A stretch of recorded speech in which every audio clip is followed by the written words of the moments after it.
So we just got new exhibits today. Take a look at these photos that prosecutors have just released. 3 minutes after the dreaded footage started playing, Sean Diddy, Combs stood up from his seat. He tried to excuse himself from the courtroom. The presiding judge, Maria Taylor, ordered him to sit down, but he didn't move. 2 U.S. Marshals approached at that moment and the room turned to ice. The video on screen wasn't blurry, neither was it distorted. It showed Diddy with nothing but a white towel, grabbing Cassie Ventura by the hair in a hotel hallway, then shoving her, then kicking her while she was on the floor. It was no longer a case built on words. But a new twist from that footage has just emerged, and with it the atmosphere in the courtroom has changed dramatically. So has the trial, and so has the man once seen as untouchable. There are pictures of Diddy's former girlfriend, Cassie Ventura, with what she says are bruises on her back and legs, which you can see here, and also a gash above her eye. Also released today, some pictures from when Diddy was arrested in September of last year at the Park Hyatt Hotel in New York. And a special agent with Homeland Security testified last week that some of the items found included baby oil, drugs, these pink packets of ketamine. There's also this image of a knife wedged in a door. Now, Combs, we aren't sure if he's going to be taking a stand in his own defense, but he denies all of the allegations against him. But will all of these witnesses really prove the government's charges that he was running this criminal empire and that he's guilty of sex trafficking? The man who brought the truth in on his back wore a badge once. Israel Flores, former head of security. He stood tall. Though the years had pressed weight on his shoulders, his voice didn't shake. It rang like a church bell. He spoke of a night in 2016, the London West Hollywood Hotel. He saw Cassie, bruised, crying, cornered.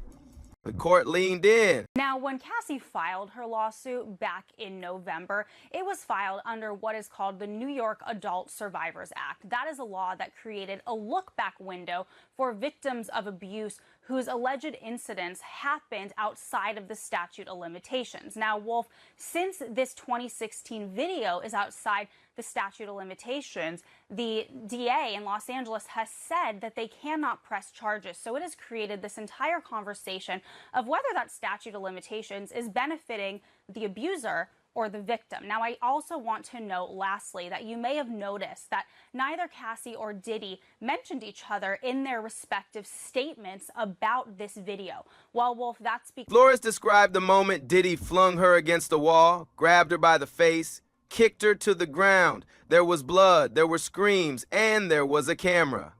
That footage, locked away like a bad memory, now glared across the courtroom screen. In it, Diddy wasn't dancing, he was hurting. And not even he could spin it as performance art. The truth had no filter, and the world was watching. time. The surveillance video from 2016 also shows Combs throwing a vase at then-girlfriend Ventura in the hallway of a Los Angeles hotel. The security camera footage seeming to corroborate part of Ventura's 2023 lawsuit against Diddy, alleging he punched Miss Ventura, giving her a black eye, then took glass vases in the hallway and threw them at her. But the defense didn't let Flores walk in as a hero without a bruise. They circled like wolves, sharp suits and sharper questions. Why wasn't this in your original report? The lawyer asked, tapping the old file like it still had weight. In the 2016 statement, there was no mention of Cassie's bleeding lip. No record of the unnamed man Flores now claimed had tried to step between Diddy and Cassie. No real heat, no red flags. You were protecting him then, the lawyer said, weren't you? Flores didn't blink. Back then, I was protecting my job. The court grew still. He admitted to filming Diddy privately. He kept a backup for insurance. Maybe it was loyalty. Maybe it was fear. Either way, it painted Flores not just as a witness, but as a man who had once looked the other way. Now he was here to tell the story.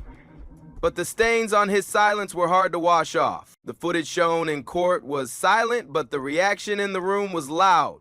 It clearly captured the 2016 incident Flores described. Cassie Ventura trying to walk away from a hotel room, Sean Combs pulling her back, shoving her, then kicking her while she was on the ground. Jurors sat in stunned silence, some shifted in their seats. Diddy didn't look up. His head remained down for most of the playback. In 2024, when reports of this video first surfaced, Combs issued a public apology on social media. He called his actions inexcusable, but framed the incident as something from a dark place in his past. Prosecutors say the apology was an attempt at damage control before the evidence surfaced. They also claim this wasn't the only video. Search warrants from federal raids suggest dozens more exist, recorded inside Combs' homes and private properties over several years. Their intense relationship also took its toll in Cannes in 2012. They attended the premiere of Killing Them Softly, but now we know what happened before they hit the carpet. During her testimony, she explained that she was on a yacht with Diddy, and they got in a fight, so Diddy kicked her off of the yacht. She left. She didn't have her stuff with her. She didn't even have her passport with her. When they fly home from Cannes, France, Cassie says they were still in a fight, and then he takes out a device and he shows her videos of the freak-offs. Cassie also told the jury after they broke up in 2018 he would blackmail her, threatening to expose her sex tapes. Cassie saying on the stand, "It's horrible and disgusting. No one should do that to anyone." Cassie Ventura's appearance in court marked a turning point in the trial. She spoke quietly but clearly, describing years of abuse and manipulation at the hands of Sean Combs. She revealed that the video from 2016 was just one of many, and that Combs himself had recorded most of them. Screens inside the courtroom before sexually explicit material was displayed. We now know Cassie provided those images from her phone to prosecutors. Sean Combs and Cassie Ventura have not made eye contact with each other once. This day in court was actually the first time they have seen each other in more than 6 years. Of course, when they ended things, now we know things could not have ended worse. At one point, there was actually a brief break during the testimony, and she turned her back in the witness box away from Diddy. The cross-examination of Cassie is going to be brutal. That's just the way it is. In these sex crimes cases, the defense's job is quite literally to pick apart their story and poke holes in. She described how certain rooms in Diddy's homes were used specifically for what he called freak-offs. These events were set up late at night in spaces with no phones, no outside communication, and cameras hidden in the walls. She said Combs gave instructions like a director, calling out what should happen and when.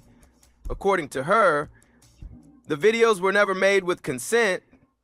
They were used to control, threaten, and silence people. She said that even when she tried to leave, Combs would remind her of what was on those tapes. Cassie described the freak-off events in detail. According to her testimony, the encounters followed a strict format. Step 1 was narration. Combs would tell everyone what was about to happen. Step 2 involved large amounts of baby oil. Step 3 moved into forced sexual acts. Step 4 was the recording, often done without people fully realizing they were being filmed. She said the oil was so excessive that hotel staff often asked questions. More than 1,000 bottles were reportedly recovered during federal raids. Cassie told the court she was often intoxicated during these events. Substances were made available freely. She described feeling watched, pressured, and unable to leave. It was like being in a movie you didn't agree to be in, she said. The recordings weren't just private obsessions, they were tools of possession. Once someone was filmed, Combs used the footage to keep them close and silent. Cassie's testimony continued into more disturbing details. She described a series of graphic acts that took place during these so-called freak-off events. The most alarming involved bodily fluids, including urination and semen, which Cassie said were not only part of the experience, but often expected. She said these actions were treated as rituals, recorded, repeated, and sometimes replayed by Combs. Cassie recalled times she was filmed without knowing, only to be shown the footage later as a threat. It was never just sex, she said. She must have felt paralyzed, unable to speak out or leave. Surveillance systems were hidden behind mirrors, inside smoke detectors, and even built into furniture. These videos, she said, were Combs' main weapon. A male escort, identified only as JC, took the stand next. He confirmed many of Cassie's claims about the freak-off events, including the excessive use of baby oil and hidden cameras. He stated that he was hired multiple times by Combs' team and participated in group sexual encounters at the artist's request. He also claimed he witnessed Combs verbally and physically abusing Cassie. At one point, he recalled seeing her pushed and slapped. However, he also claimed that Cassie sometimes initiated certain acts adding a layer of complexity. Despite this, his testimony still supported the overall picture of a toxic, abusive environment. Federal investigators expanded their case beyond individual abuse claims. During raids on Combs' properties in Los Angeles and Miami, agents recovered storage drives containing over 50 terabytes of surveillance footage, much of it captured without consent. Well, Wolf, oftentimes when these things happen, people initially want to say, oh, she's lying, she just wants money. And this is why it's so important for people like Cassie to come forward, because it allows people to be able to see that when you have money and you have power, it can insulate you from things like this. I've said this before, that I'd heard rumors about bad behavior from Diddy for years, but people did not come forward because they were afraid. She was empowered to do so. She filed her suit, and the response that we're seeing, even though there's still some people who are saying, oh, maybe we don't know the whole story, I think overwhelmingly people supporting her is starting to shift the tide, which says that just because you're a man of power, just because you're a person of power, a person who's wealthy, does not mean that you should be able to get away with things like this. So I think we're definitely seeing. Authorities allege that Combs transported individuals across state lines for sexual purposes, often with substances provided in advance. Recovery fluids, travel logs, and NDAs were found alongside the footage. These patterns, targeting, recording, and isolating, suggested a coordinated operation. Prosecutors are now pursuing charges of sex trafficking, illicit content production, and conspiracy. According to court filings, the case could fall under federal racketeering laws if further links are confirmed. Are like, well, let's get into it, because they also brought up this meeting that she had in April 2024. This is after the raids had happened and all that stuff, right? Mm-hmm. And the defense tried to make it seem like, again, this is you just trying to come back and work for Puff, and why would you do that? You're willing to stand beside him after all these things have happened, but you had these claims and all the settlement or whatever. Prosecution's like, please explain why you want to do that meeting. Y'all, when I tell y'all, she's bawling in tears, and we're all just like, wow. She's like, look, I felt like basically it was better to be an ally than to be against him. I had come out, I made the claims that I made.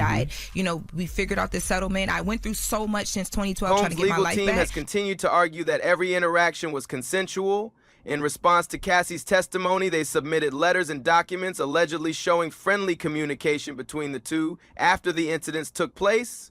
Their position is that the videos and events were all part of adult consensual intimacy, not abuse. They've also requested that the full videos, not just clips, be admitted into evidence to provide what they call. Prosecutors reject that view, stating clearly that consent under pressure is not consent. They argue that threats, manipulation, and fear invalidate any agreement, and that the presence of surveillance, controlled environments, and repeated coercion turned every act into a form of criminal conduct. It was a conversation between my attorneys and the defense attorneys about coming back in April 2024, because basically they were trying to allegedly fix things. Like, they wanted to figure out how they could structure Diddy, because everything was happening, the raids and all this stuff. So they wanted to use her as, like, the defense says she suggested it. The prosecution brought out of her that it was a conversation that was brought to her. She just entertained it.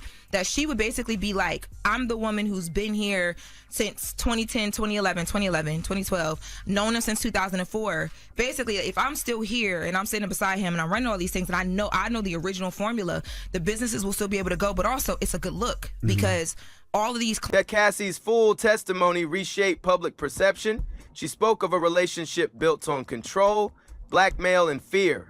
Private apologies were followed by public silence. Addiction became her way of coping. Rehab in 2023 was the first step toward breaking. Text messages showed a loop of threats and regret.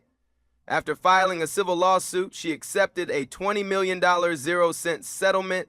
Some called it closure, others called it hush money. But in court, she chose to speak again under oath. As the story grew, attention turned outward. Social media began naming celebrities once seen alongside Diddy. So Kid Cudi, tells us this whole story last week about, hey, we allegedly got this phone call from Capricorn Clark. We is Kid Cudi and Cassie, and she's letting us know, she's on speakerphone, and she's letting us know that Diddy is allegedly outside of my house because he's upset, and he found out that me and Cassie are dating. Kid Cudi says, I was confused. I didn't even know she was still dealing with Diddy. allegedly. But Capricorn Clark gets on, and then Kid Cudi says, I go to my house because I'm calling Diddy now. He alleges he's calling him. He's like, yo, you're at my house, I'm on my way. And Diddy's like, okay, I'm gonna wait for you until you get here, right? Capricorn Clark tells a story completely different. She's like, yeah, I called Cassie after Diddy allegedly showed up to my house 5 o'clock in the morning with a gun, pissed off because he had found out about Kid Cudi and Cassie having, you know, their whatever this thing was that they had. Even without a final verdict yet, damage is done already. Diddy's brand has collapsed, his legacy erased by evidence he recorded himself. What really can his defense lawyers do now? Do let us know what you think about this in the comments below. And while you hit subscribe, check out our latest videos popping up on your screen.